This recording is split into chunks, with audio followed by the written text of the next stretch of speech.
And as you know, during the break, Phil, what I do instead of doing business, I sit down and I read the current newspaper. Yeah. And hey, honey, if you're listening, Patrick's Plumbing. Their phone number is 248-437-3499. Again, Patrick's Plumbing, 248-437-3499. I've got a coupon here for $10 off, so they can take care of our toilet. So give them a call. And that way I don't have to deal with it when I get home after this show. Again, Patrick's Plumbing.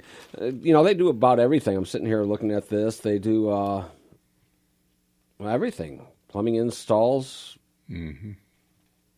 showers, garbage disposals, you name it. All I need is my toilet fixed. Yeah. So they can, and we're sitting out there and listening to Brendan Drake on the calendar. He talked about these rain barrels. You were asking me about that. Yeah. Have I ever heard of them? Yes, my wife has them. Yeah. And she loves them, which is another reminder, now that it's winter out and they're freezing, honey, go out and drain your rain barrels so they don't freeze up and break. Yep. So we left the show. We were talking about voter fraud and the possibilities of it. And I say there is a need to do a true audit of our voting system in Michigan. I've been saying that, I've been talking to you about this for a long time, long before the recount. Yeah. When you asked me about the recount, you said, why aren't we doing it in California? And my answer was, that won't change the election. That won't do anything. What we need to do is go state by state and do audits of each state's election system. Make sure it's adequate.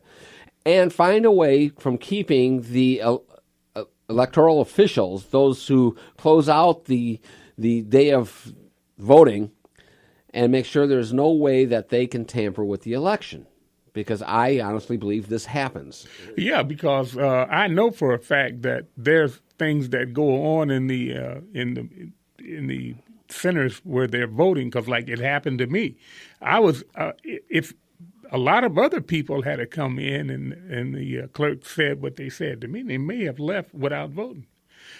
I came in and asked for a Republican ballot. Mm-hmm. And when I got to the machine, it was a Democrat ballot. So I took it back. And the lady, when I said I wanted a Republican, she said, that's right, you did say you wanted a Republican. And everybody looked around at me. A lot of people would have taken that as, intimidation.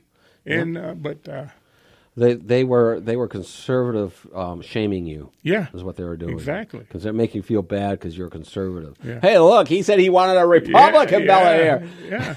How many people, Republicans, came in here today, The guy that's driving that car right there is his. Yeah. You might want to know that's his car as he's taking his time voting carefully because he's a conservative. And you're right. Some people would have gotten the ballot and they would not have even noticed and gone up there and just voted with whatever name sounded familiar to them and giving them other votes. That's one problem. The other one is running through maybe a jam ballot. Yeah. And instead of deleting the ballot the first time you try to put it through, is running it through twice. How else do you explain 350 ballots where there's only 50, except that they were extremely tampering with it. And I think we have to look at our those who run the elections for fraud more than we have to look at the machines. The machines can't be hacked into. They're not hooked up to the internet. They get a disk, all right? Those disks are put in, and then those disks are to be tested by each precinct to make sure the discs are operating properly. In other words, they put through sample ballots. They mark off different names and make sure when they run through those ballots that it counts out right on the tape for those votes. Yeah. And so the actual disc is checked by each precinct. Now, if there's a fault to that, it's to be caught in that test. Yeah, the only real hacking that can be done is to the brain. The old Jedi mind trick. I hate it when they do that. These are not the droids you're voting for. Yeah. So, you asked me if I knew about something before or during break when I was trying to read my newspaper, and you stopped me. Yeah. Where is it? Oh, the universal basic income. You ever heard of that? No. Well, you probably need to get ready because when the robots take over, Okay, now we've left from the droids. Now we are to the Terminator. Yeah. Well, when the country goes automated and the robots are doing the jobs, they've got all of the people that'll be laid off, because of the robots. They'll give them a universal basic income. Huh. And I say that they've been running this experiment for a long time. They're saying now that a couple of the Scandinavian countries are going to experiment with this basic income, but I say they've been doing it all along in this country with the welfare system. Hold that thought, because I want to talk about that, but we're going to just jump back to the previous subject. Yep. A woman that's very near and dear to my heart. Love her dearly. Jenny wants to talk a little bit about voter fraud. Yeah. Hello, Jenny. God love you. How are you doing today? Hey, I love you too. Actually, I love both of you. I don't know one of you, but I love you anyway. Well, I know your voice. There you go. Yeah. Oh, she's a sweetheart. Yes. Hey, what? Well, don't you guys know? Come on, the Russians did it. Yeah. Yeah. Thank you. Well, thanks for your call, Jenny. No. Well, really, though, guys, how do you know, honestly, how do you know? You got to just go in there and trust. But verify. Yeah. I mean, I do absentee. Yeah. So I mail it in, and I'm just like, all right, I just pray over it, right? Right. And I just hope for the best. Well, you know that those ballots, after you send them in, they then are going through your county or your precinct township clerk's hands. She's got to open them up and put them in, and she may check off the box that you sent in a vote. But if your vote isn't right, how do you know it's actually going in correctly? So the question is there any way that we could all feel secure in knowing that our vote was both secret and 100% of what we put in the box? There is one way. Vote Republican. Yeah. Every time. I can believe that. But, we've got some shady Republicans, too. No. we do. And you know what? It's really hard because it goes back to society, folks. Yes. It goes back to your upbringing and the way that you were taught, and it goes back to the yucky public schools, whatever. And people are not taught like we were taught when we were coming up. Right. And yet, I remember, I just read something recently about President Kennedy's stuff, and in West Virginia, they had a whole bunch of dead people voting. That's how he got in. Yes, exactly. Yes. Yeah. My father, his whole life voted Republican. This year is the first time he's ever voted Democrat. Wow. Now, he's been dead for 10 years. So my point is, fellas, how do you just got to go and pray over it and hope that God works it out. I don't know what the answer is. Well, apparently the answer is the Russians. We're going to blame everything on the Russians, okay? That's the new thing. If something's wrong, it's the Russians' fault. If something goes right, though, are we going to continue to blame the Russians? Well, I remember that West Virginia election, and I was in high school just before I joined the Army.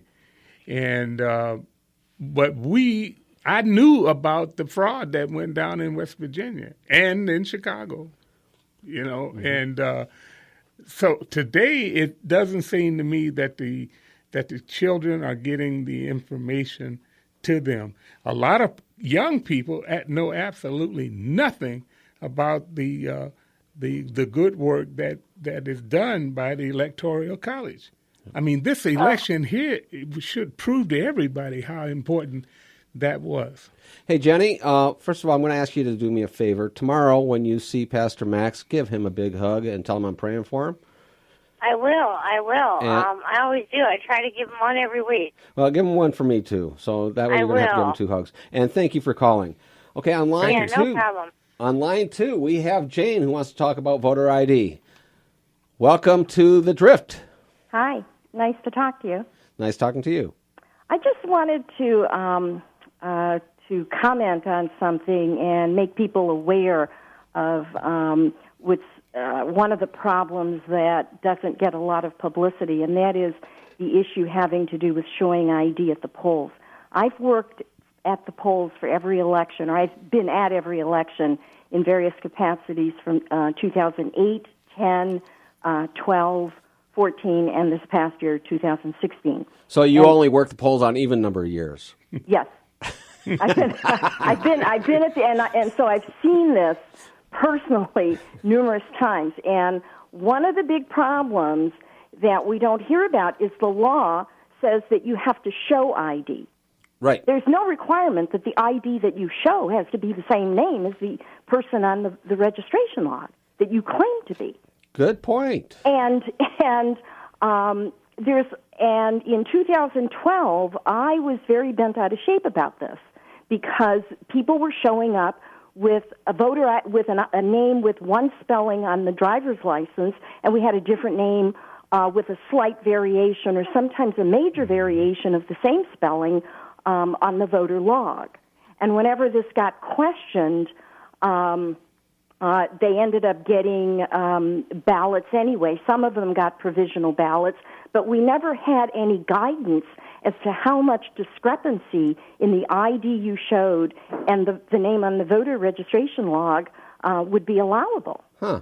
And in other words, that they go in there. I personally wrote and communicated with Ruth Johnson's office about this in 2012, and I could get absolutely no guidance from her. None whatsoever. So John Smith could come in and say, my name is John Smith. That's spelled Well, that's right. In other words, you J-U-N. could have an ID that shows John Smith, S-M-I-T-H, and the name in the voter log could be S-Y-M-T-H. But some people might spell Smith G-O-M-E-Z. Yeah, that's right. That's exactly right. and, you know, I mean, I don't know how most people feel about it, but you have a legal name, and your legal name has a particular spelling, and for your driver's license and everything else, you should be using that same name. And I don't buy the fact that somebody whose name is Rita can come in and register to vote under the name Anita and tell me that, well, my driver's license has the wrong name on it. They made a mistake at the License Bureau. And, of course, I never bothered to check it. But that's the kind of stuff that was showing up repeatedly at the polls. And in my experience, I first noticed it in 2012. The same thing happened in 2014. The same thing happened in 2016. Wow. And so, and that's one of the big things that Ruth Johnson has not come about with, and I think that at least that's in part responsible for some of the problems with voting that takes place. You know, the other problem is that there are, and this was a particular problem that I saw in 2012, 2014. In 2012 and this past year in 2016, and that's the people who come in and identify themselves as Democrat poll challengers. So not for Republican folks, poll challengers. real quick, for folks who are just tuning in, yes, this is The Drift, and yes, we are teaching you how to defraud the voting system. So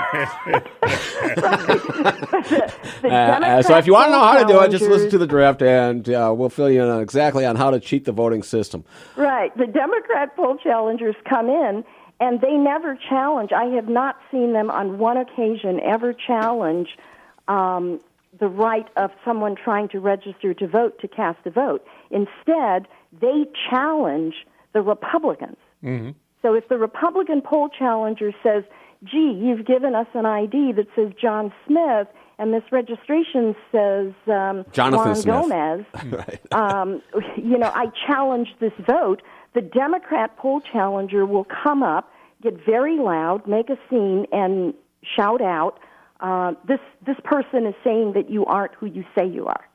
Right. And they create scenes. It's really a problem. I mean, I've only been at the polls in Ann Arbor, but this has been a repeated problem. ever since 2012, 14, and 16. You know, it's funny you should say that. The thing I find most troubling